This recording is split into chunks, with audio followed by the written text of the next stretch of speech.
This is the new Lexus LC500 Convertible, and it's a little bit like a giant panda.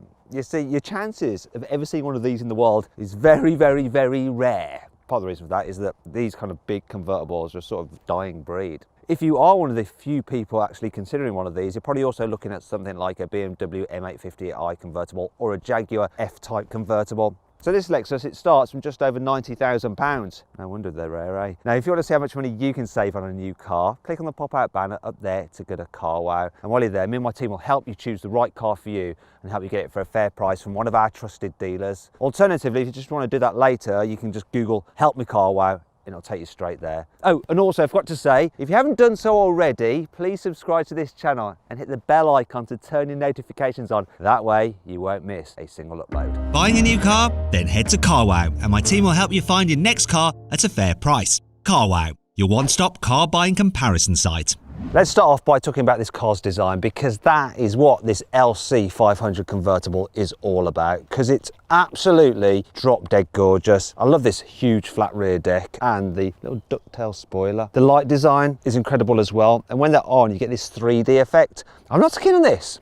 This like fake exhaust element here, and these are just exhaust surrounds because in there are the actual pipes, but at least you do have actual exhaust pipes. It's not as bad as they might have on an Audi or a Mercedes. Moving down the sides, check out the alloy wheels. As standard, you get 20 inches. These go the extra inch. These are the 21s. And look at them. They're just incredible, though I'd be very frightened of curbing them because it would really show up on these. You've also got some really wide wheel arches and haunches. Look at the shape of this car. It's stunning. Now, there's a vent here, and you might think that's surely fake because it's not got a mid-mounted engine. The engine's at the front, but actually, this isn't a fake vent. You can see the exit there, and what it does, it allows air to flow down the sides, then over the wheel to reduce turbulence, improve the aerodynamics, reduce the drag. I like the shape of these side skirts as well, really help the car's design and make it look like it's hugging the road. Moving to the front, Lexus's light design is really cool, and you've got that element there. It's almost like its mascara's running, like it's been crying. I don't know why I think that's a good thing, but it does, it looks really nice.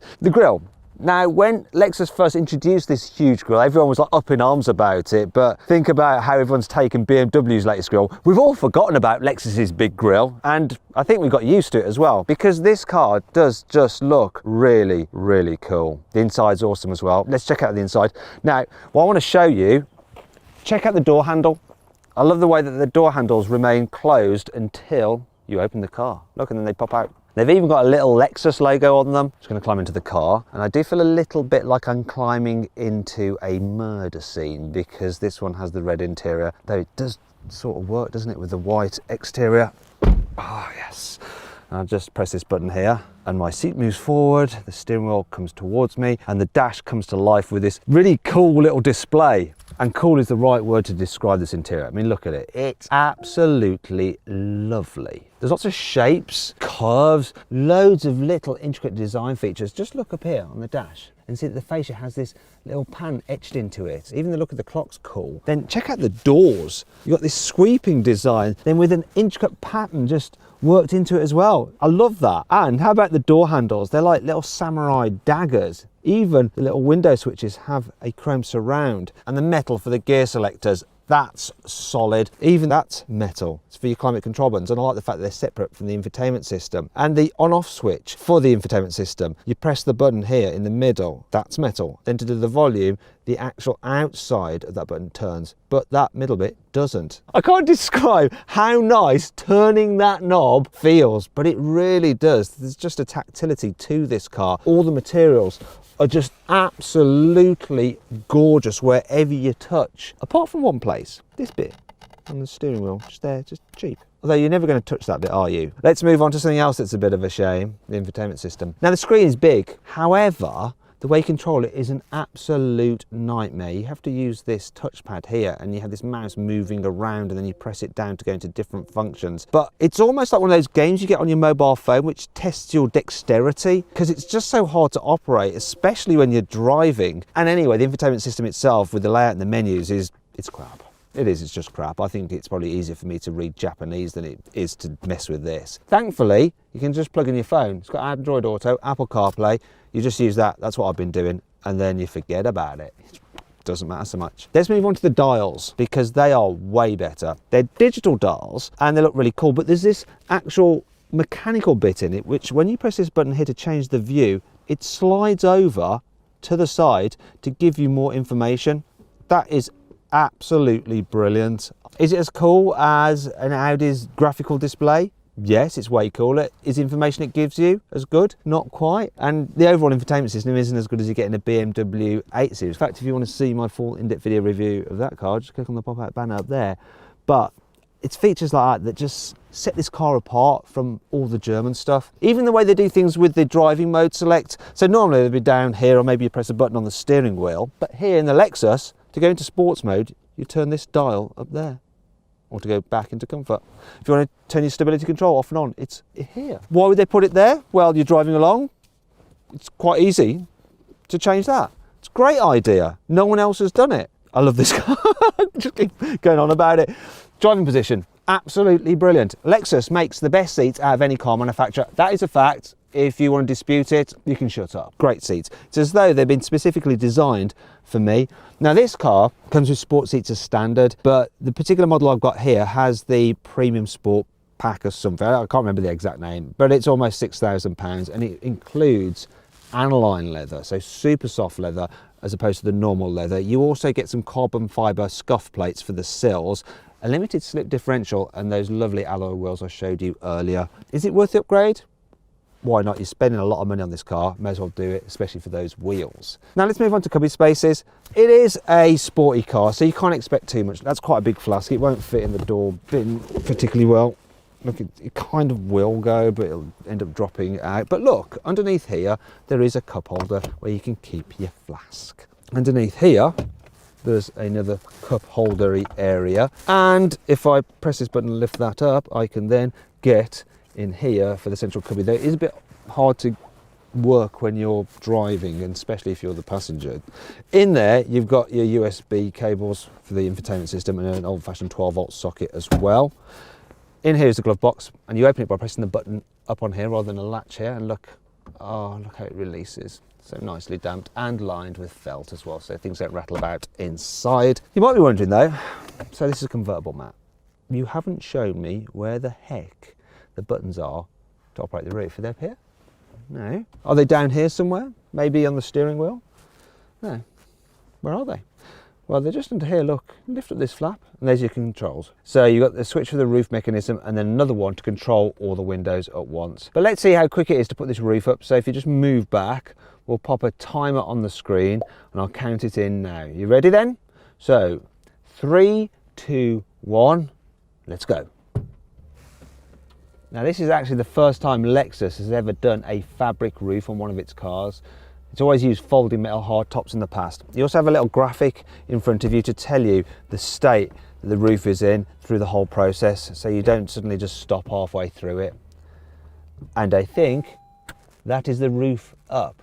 Now if you come back here, because I want to show you something else, what it's like in the back of this car, because it's actually a 2+2 seater. Oh dear, I'm not going to enjoy this, I know it. Right, just lift this up and pop in. Now there's so little space back here that I'm going to have to put my legs akimbo in order to get the seat back, otherwise it will sense that it touches my legs and then stop moving. And I want to show you how much space it is when my seat is in its usual driving position. Look, there's this much. Even the smallest child would struggle to fit their legs in that little space. In fact, if the social services found you trying to squeeze the child into the back of here, they'll probably take that child off you.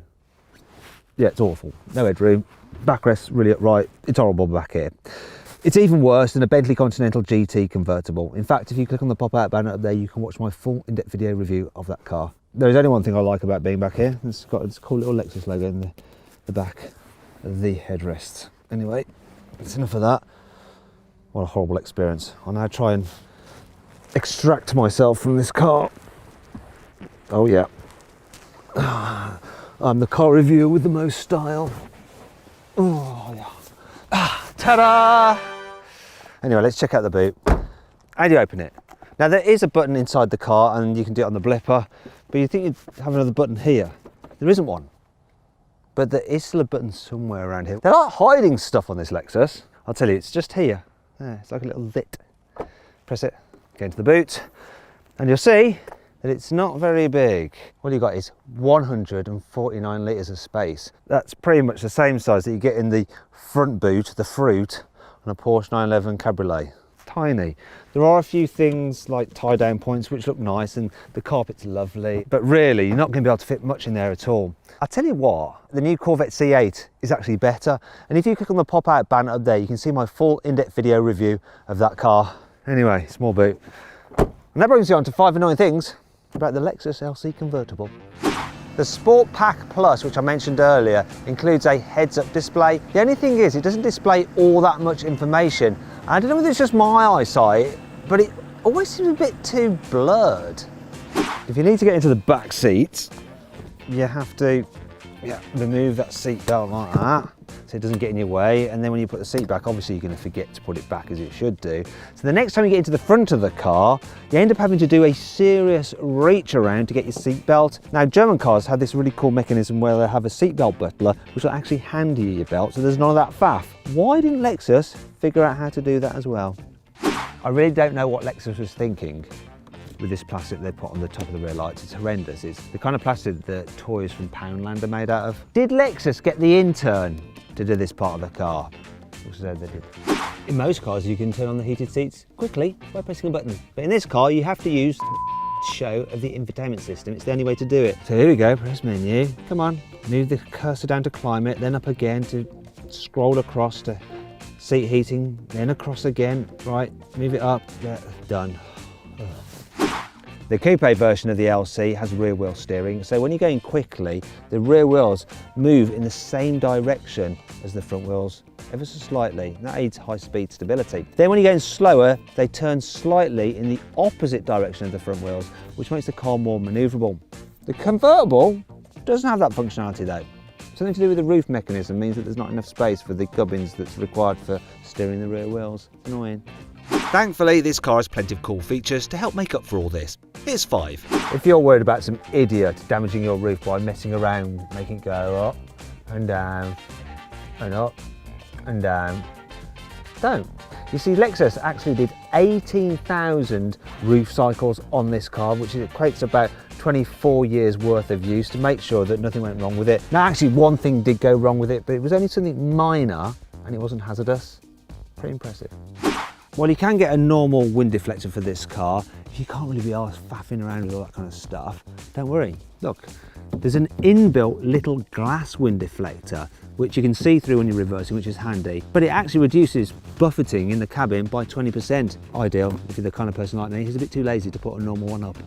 This car has something called Climate Concierge. So you set the temperatures for all the different elements exactly as you like them. Then the car monitors the entire cabin with lots of sensors, and it can make sure that those temperatures are always maintained way more efficiently than with a normal climate control system. The Sport Plus pack also includes these little air vents which blow warm air on the back of your neck when you're driving, and you can even angle the airflow. Yes, I know Mercedes did this already, but it's still welcome here in this Lexus. For an extra £1,000 you can upgrade to a Mark Levinson stereo, which sounds glorious. Also, it's a bass tube in between the rear seats for added sound performance. Also, to enhance the sound performance of this car, there's a couple of microphones in the front headrests, and they pick up unwanted noises and then play opposite frequency noises at the speakers to cancel those bad sounds out. Brilliant. Now let's have a look under here. You see, you can only get the Lexus LC Convertible with one engine, and it's this 5-litre V8. It's got 464 horsepower and 530 newton meters of torque, and it drives the rear wheels only via a 10-speed, that's right, 10-speed automatic gearbox. And because the engine is naturally aspirated, no turbocharger or anything like that, it sounds epic. I'm gonna let you hear it now.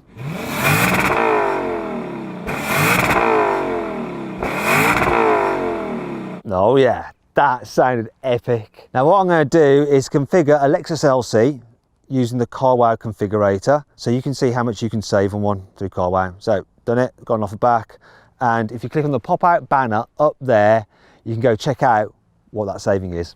Lexus says this car will do 0 to 60 miles an hour in 5 seconds flat, but I want to test that out for myself, so I've got my specialist timing gear here. Got the car in its sportiest setting. I'm just going to launch it. There is no launch control, I just floor the throttle. Here we go. Decent traction. Whew, not bad at all. 5.13 seconds. Now, if I had carried on accelerating, I would have ended up at 168 miles an hour and in jail. One of the things I'm really impressed about by this car is the comfort you get through the suspension. So you've got an adaptive setup, and I'm currently just cruising in comfort mode, and it's riding through the bumps very, very well. Now I'm getting a bit of buffeting, don't know if you can hear it on the microphone because I've got the windows down, but I'll just put them all up now and listen to that. Silence. Such a relaxing car. Now, one thing you do have to accept with this LC convertible is it's not an out-and-out sports car. You got to think of it more as a GT, a cruiser. And when you accept that, you really get into how it drives. So I'm going to flip this switch up here, put it into sports mode. So that's going to stiffen the suspension slightly, though it's still comfortable. Sharpen the steering and the throttle response, make the engine a little bit more raucous. You see? Oh yes.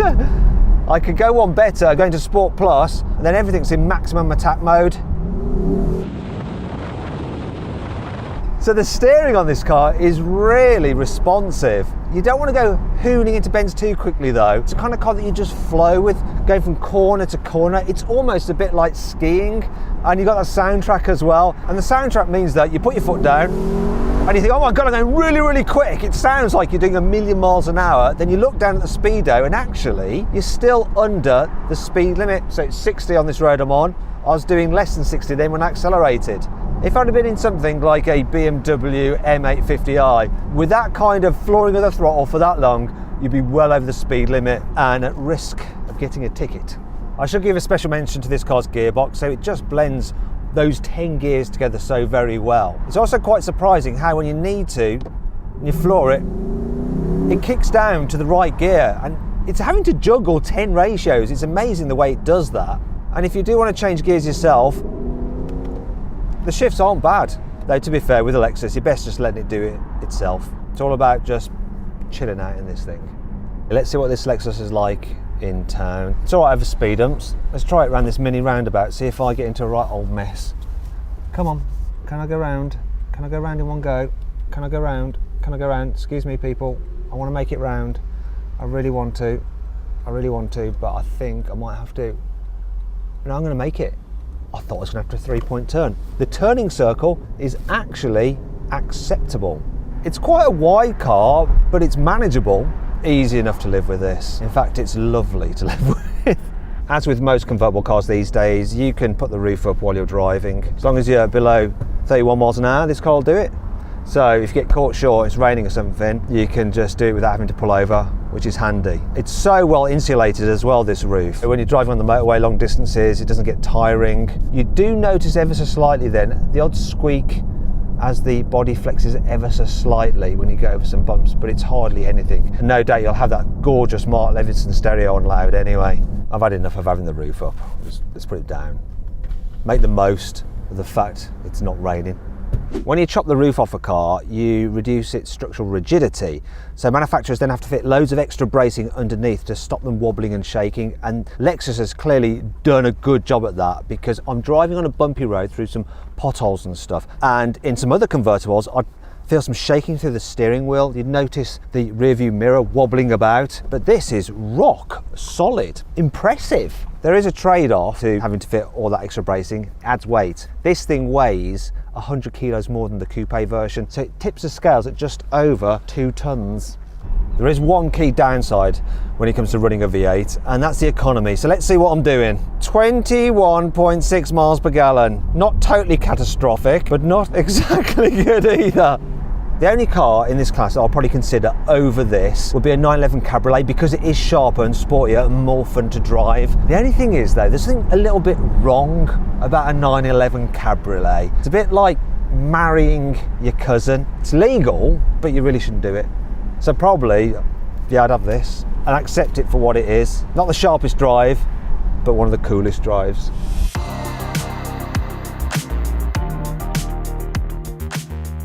So then, what's my final verdict on the Lexus LC500 Convertible? Should you avoid it? Should you consider it? Should you shortlist it?